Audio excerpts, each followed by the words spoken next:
Assalamu alaikum. Today we will learn multiple inheritance. Multilevel class hierarchy পড়ব। ওকে, এখন দেখো এই ডিরাইভড ক্লাস আমরা একটু এর আগের ক্লাসগুলোতে হচ্ছে গিয়ে ইনহেরিটেন্স পড়ছিলাম। সো আজকে যেটা পড়বো এটা হচ্ছে মাল্টিপল ইনহেরিটেন্স পড়বো। সো মাল্টিপল ইনহেরিটেন্সে কী হবে, মাল্টি লেভেল হায়ারার্কি হবে, তাই না? আমি আগের ক্লাসগুলোতে শুধুমাত্র হচ্ছে গিয়ে একটা বেস ক্লাস এবং একটা বেস ক্লাস এবং একটা ডিরাইভড ক্লাস থাকলে কী হবে সেটা বলছি।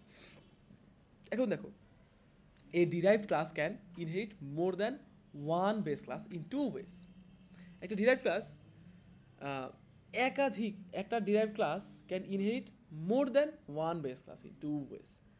তুমি চাইলে একটা derived ক্লাসকে বেস ক্লাস দ্বারা কী করবা, বেস ক্লাস দ্বারা ইনহেরিট করবা, তাই না? বেস ক্লাসে ইনহেরিট করবা। এখন তুমি যদি মোর দ্যান ওয়ান বেস ক্লাসকে একটা ডিরাইভড ক্লাস দিয়েই ইনহেরিট করতে চাও তাহলে কি করতে হবে? তাহলে হচ্ছে গিয়ে দুইটা অ্যাপ্রোচ হতে পারে। একটা হচ্ছে গিয়ে মাল্টি লেভেল ক্লাস, ঠিক আছে? একটা হচ্ছে গিয়ে মাল্টি লেভেল ক্লাস হায়ারার্কি, আর একটা হচ্ছে গিয়ে মাল্টিপল ডিরেক্ট ইনহেরিটেন্স, ঠিক আছে? সো দুইটার মিনিং কি? মাল্টি লেভেল ক্লাস হায়ারার্কি বলতে বোঝাচ্ছে by a chain of inheritance. বি1 ডিকে ইনহেরিট করছে, D1 DD1কে ইনহেরিট, DD1 DD1কে ইনহেরিট, মানে এইটার বেস ক্লাস এইটা, এইটার বেস ক্লাস এইটা, এইটার বেস ক্লাস এইটা। তার মানে এইটার বেস ক্লাস এই সবগুলো, এইটার বেস ক্লাস এই দুইটা, আর এটা হচ্ছে আব্বা, মানে এটা বস, এটা হচ্ছে গিয়ে সব থেকে ultimate base class by a chain of inheritance, ঠিক আছে? বুঝে গেছে? Here B1 is the indirect base class of both DD1 DD1, বুঝে গেছে? Constructor are executed in the order of inheritance, আর destructor are executed in the reverse order, মানে constructor এইরকম শুরু করে নিচ পর্যন্ত যাবে আর ডিস্ট্রাক্টর নিচ থেকে উপর দিয়ে যাবে। ওকে,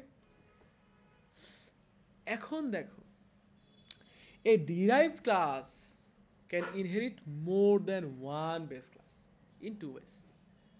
আমরা পড়ছিলাম না মাল্টি লেভেল ক্লাস হায়ারার্কি, আর একটা কি মাল্টিপল ডিরেক্ট ইনহেরিটেন্স। এর আগে আমরা কি দেখলাম? Multiple class hierarchy. এখন দেখো মাল্টিপল ডিরেক্ট ইনহেরিটেন্স কেমনি করতে পারে। দেখো, by directly inheriting more than one base class, তার মানে ক্লাস D1, মনে করো এই D1 যে ক্লাসটা আছে, ঠিক আছে, এই D1 ক্লাসটা ডিরাইভ ক্লাস, কার ডিরাইভ ক্লাস? B1-এর, B2 এর, B3 এর, মানে তিনটাকেই ইনহেরিট করছে। হইতে পারে, মনে করো একটা বাচ্চা হইতে পারে না, তার বাবার মতো হয়েছে, মার মতো হয়েছে, দাদার মতো হয়েছে, চাচার মতো, সবার থেকে কিছু কিছু কিছু কিছু পাইছে। তো সেরকম আর কি, সবাইকেই একটু একটু করে ইনহেরিট করছে। Constructors are executed in the order of left to right that the base class are specified, destructor are executed in the reverse. দেখো,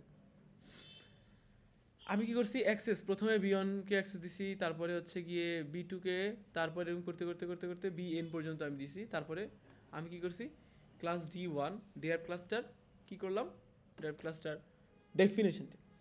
এখন দেখো, constructor are executed in the order left to right, মানে আমি যেই serially এই যে লিখলাম না, প্রথমটা, দ্বিতীয়টা, তৃতীয়টা, চতুর্থটা, কনস্ট্রাক্টরগুলো এইভাবে করেই একটা একটা একটা একটা একটা একটা করে কী হবে, কনস্ট্রাক্ট হতে থাকবে। সো ফার্স্ট অফ অল, প্রথমত আমাদের B1-এর কনস্ট্রাক্ট হবে, তারপরে হচ্ছে B2 এর কনস্ট্রাকশন হবে, তারপরে এরকম করতে করতে মানে লেফট থেকে রাইটের দিকে যাবে হচ্ছে গিয়ে কনস্ট্রাক্টর, আর রাইট থেকে লেফটের দিকে আসবে কি, ডিস্ট্রাক্টর, ঠিক আছে? এখন আমি যদি এক্সাম্পলের মাধ্যমে দেখাই, দেখো, ক্লাস পয়েন্ট আছে মনে করো XX YY, দুইটা হচ্ছে গিয়ে ইয়া দিচ্ছে আর কি, যেটা ভ্যারিয়েবল আছে, প্রাইভেট ভ্যারিয়েবল। সো আমি কি করলাম, আমি হচ্ছে গিয়ে কনস্ট্রাক্টর বানাইলাম এবং একটা ফাংশন ডিফাইন করলাম। ওকে, তারপরে এটা কি ক্লাস ছিল, এটা হচ্ছে পয়েন্ট ক্লাস ছিল, ঠিক আছে? এবার দেখো সার্কেল হচ্ছে কি একটা ডিরাইভ ক্লাস, যেটা কার ডিরাইভ ক্লাস, পয়েন্টের ডিরাইভ ক্লাস। এবং এখানে কি কি হইলো, এখানে প্রোটেক্টেড রেখে রেডিয়াস একটা এক্সট্রা জিনিস দিলাম। সো তাহলে কি হইলো, সার্কেলের double x double y double, তাহলে একটা কনস্ট্রাক্টর নিছি, এবং কনস্ট্রাক্টর নেওয়ার পরে আমি এইটার যে এই বেস ক্লাস ছিল পয়েন্ট, ওই পয়েন্টটাকে কনস্ট্রাক্ট করলাম এক্স ওয়াই দিয়ে, আর রেডিয়াসকে আর দ্বারা কনস্ট্রাক্ট করলাম। এইবার মনে করো সিলিন্ডার, এইটা আবার কাকে, এটা আমরা কোনটা পড়তে বলতো, multi level class hierarchy. Multiple class মানে একটা আরেকটাকে এরকম করতে করতে করতে করতে এরকম করতেছে। এখন দেখো আমি যদি একটা সিলিন্ডার, একটা ক্লাস, এইটা কাকে ডিরাইভ করতেছে, এটা ক্লাসকে করতেছে, তাহলে এইবার চিন্তা করো সিলিন্ডার যদি এই যে সার্কেলকে ইনহেরিট করে, তাইলে এই যে ইনহেরিটেন্সটা হচ্ছে, এখানে বেস ক্লাস হচ্ছে সার্কেল, সিলিন্ডারের বেস ক্লাস সার্কেল, সিলিন্ডারটা হচ্ছে ডিরাইভ ক্লাস, সার্কেলের ডিরাইভ ক্লাস। এখন সিলিন্ডারকে আমি কি করব, সিলিন্ডারকে আমি হচ্ছে কনস্ট্রাক্ট করব, তাহলে এক্স ওয়াই আর এবং এইচ নিতেছি। সো সার্কেলের কনস্ট্রাক্টরে কি কয়টা জিনিস ইনপুট নিত, 3টা ইনপুট নিত, তাই না? তাহলে এখানে কয়টা ইনপুট নিতেছে, 3টা ইনপুট দিয়ে সার্কেল ওর বেস ক্লাসকে ও কনস্ট্রাক্ট করে দিচ্ছে। বেস ক্লাসকে কনস্ট্রাক্ট করার পরে ও ওর জাস্ট এক্সট্রা যে ভেরিয়েবলটা আছে হাইট, ওইটাকে কনস্ট্রাক্ট করতেছে, ঠিক আছে? তাহলে ও 4টা করে নিছে। এখন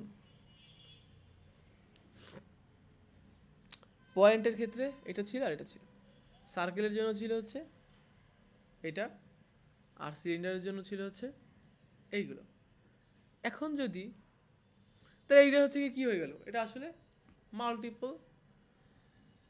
মাল্টি লেভেল ক্লাস হায়ারার্কি হয়েছে। এইবার মনে করো আমি চাচ্ছি কি করতে, আমি চাচ্ছি হচ্ছে গিয়ে মাল্টিপল ডিরেক্ট ইনহেরিটেন্স করতে চাচ্ছি, মানে দ্বিতীয়টা আর কি, মানে একসাথে একজনই বেস ক্লাস থাকবে, মানে পয়েন্ট সবার বেস ক্লাস পয়েন্ট থাকবে। তাহলে ও কী করতেছে দেখো, প্রথমে আমি ডাবল এক্স ডাবল ওয়াই দিয়ে আমি পয়েন্টের কনস্ট্রাক্টর বানাইলাম। সার্কেল কি করতেছে, সার্কেল আমি আলাদাভাবে জাস্ট বানাইলাম। সিলিন্ডার একই সাথে ও পয়েন্টকেও করতেছে ইনহেরিট করতেছে, সার্কেলকেও ইনহেরিট করতেছে। কীভাবে করতেছে, অ্যাক্সেসটাও দিয়ে দিছি, পাবলিকলি ইনহেরিট করতেছে। আর কোলন দ্বারা হচ্ছে এই ইয়া করতেছে আর কি, মানে কোলন হচ্ছে সিনট্যাক্স, এই সিনট্যাক্সের মাধ্যমে বোঝাচ্ছে যে কোন কোন ক্লাসকে ইনহেরিট করতেছে। জাভা যখন পড়বা তখন দেখবা ওইখানে এরকম কোলন না ইউজ করে ডাইরেক্ট লেখা হয় ইনহেরিটস, ঠিক আছে? আর ওইখানে হচ্ছে গিয়ে তোমার ইন্টারফেস আছে যেগুলোকে বলা ইমপ্লিমেন্টস, ঠিক আছে? আচ্ছা এটা জাভা যখন পড়বা তখন দেখা যাবে। এইখানে মেইনলি আমরা কী করতেছিলাম, তাইলে মাল্টিপল ডিরেক্ট ইনহেরিটেন্স পড়তেছিলাম, যেখানে আমরা সিলিন্ডার, যেটা দেখো মাল্টিপল ডিরেক্ট ইনহেরিটেন্সে কী হইতো, এইটা হচ্ছে গিয়ে সিলিন্ডার, ঠিক আছে? সিলিন্ডারটা একসাথে পয়েন্টকেও করতেছে, আবার এই সাইডে মনে করো সার্কেলটাকে করতেছে। সো পয়েন্টকে সার্কেলকে, সো ওর কাজ কি, ওর কাজ হচ্ছে এই দুইটাকে কি করা, কনস্ট্রাক্ট করে দেওয়া। তাহলে ও যে 4টা ইনপুট নিল, প্রথমে কি করলো, 4টা ইনপুট নেওয়ার পরে প্রথমে কি করলো, পয়েন্ট এটাকে হচ্ছে গিয়ে এটাকে প্রথমে কনস্ট্রাক্ট করলো, সার্কেলকেও তারপরে কনস্ট্রাক্ট করলো। ওকে, ঠিক আছে, অল রাইট। এখন হইতে পারে কি মাল্টিপল ইনহেরিটেন্স, আচ্ছা ভার্চুয়াল বেস ক্লাস, আচ্ছা আমরা ভার্চুয়াল বেস ক্লাস নেক্সট ক্লাসে শিখবো। তাহলে আশা করি আমরা মাল্টিপল ডিরেক্ট ইনহেরিটেন্স এবং মাল্টি লেভেল ইনহেরিটেন্স যে হায়ারার্কি, এটা ভালো করে বুঝতে পারছি। একটা হচ্ছে কি করে, একটা হচ্ছে গিয়ে এইভাবে করে লম্বিভাবে, আর একটা হচ্ছে গিয়ে এরকমভাবে করে, এই যে চিত্রটা দেখলেই বুঝতে পারতেছে, ঠিক আছে? তো আজকের ক্লাস এই পর্যন্তই, নেক্সট ক্লাস আবার দেখা হবে। নেক্সট ক্লাস হচ্ছে ভার্চুয়াল ফাংশন, এগুলো পড়বো আর কি আমরা, ফাংশন ওভাররাইড এগুলো পড়বো। সো আশা করি নেক্সট ক্লাসে দেখা হবে। ওকে, স্টে হ্যাপি, স্টে গুড, আল্লাহ হাফিজ।